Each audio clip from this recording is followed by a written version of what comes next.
Okay, so we have finished item 1, and it's taken some time, hasn't it? And now we're going to move on to item 2. We may find that it's not so very different. It's probably not going to be identical.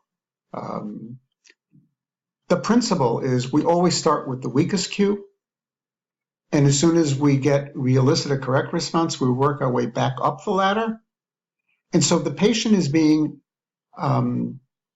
reinforced and is having the opportunity to actually find the correct lexical item using any number of cues. We're building up these associations. We're actually teaching by example. We're teaching not by explaining, because that won't work. We can't explain this to a patient. We can't explain it to ourselves, frankly. What we're doing is we're having them go through the exercise of finding the correct word by linking the correct cue and to make all the associations, and so that hopefully the patient will start to make inferences and start to use that. On any given day, I don't think items 1, 2, 3, 4, 5, 6 are going to be very different from each other. But when we do this again the next time, and when we do this again the next time, and we do this again the next time, we should start to find patterns that say, we don't have to drop down to number 4 so very often. We're getting it at number 3, maybe we're even getting it at number 2. Maybe sometimes it's just going to be spontaneously, right? That'll happen also. That shouldn't shock you. Patients will link in, but that doesn't mean that the next time they may not have to drop down to 5. But we should start to see patterns of improvement over time.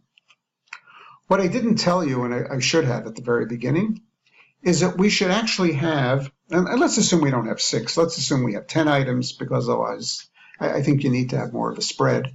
But you really should have 2 sets of items that are parallel to each other. They're pretty much equivalent but different. So one may have an apple and the other one has a pear. One has a pen, one has a pencil, things of that nature. And the very first day, you're going to give the patient both of these.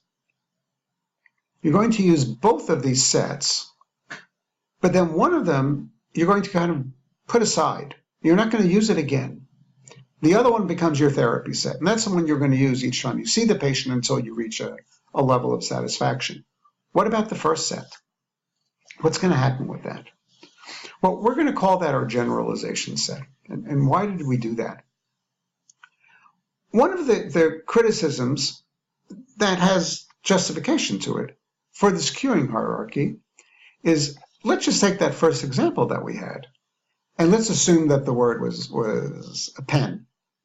Well, he said pen here.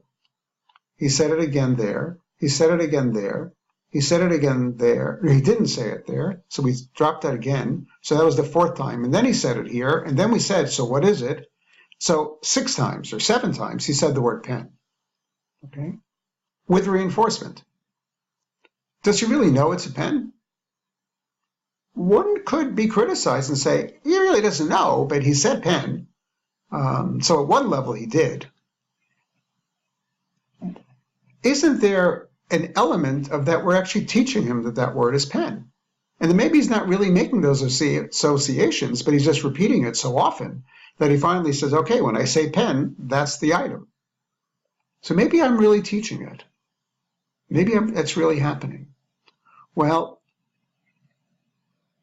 we can only respond to that criticism. We're hoping not. We're hoping, by the way, that he's not learning the item, but he's learning to make use of the cues. But the only way we can really respond to that appropriately is when we're finished with these items, we take out our generalization set that the patient has not seen except for once, and that was weeks ago. Weeks ago. And now he doesn't have pen, but he has pencil, let's say. And before, when he did pencil, he dropped down to number 3. That was, he needed to have at least that much cueing. Well, now he only has to drop down to 1, or maybe he gets it spontaneously. Well, then we can say, you know what? He didn't learn the word pen. He learned how to name an item. Because now when I take out items that I never exposed him to except for the once, and no one would say he learned from that, he's actually doing it much better than he did before. So he's actually able to make use of strategies.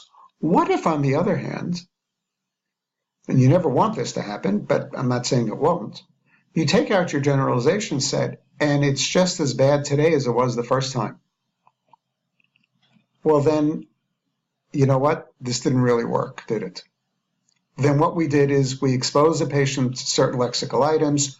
We taught him what those items were, but in fact, he's not generalizing to anything else. And you would think he would.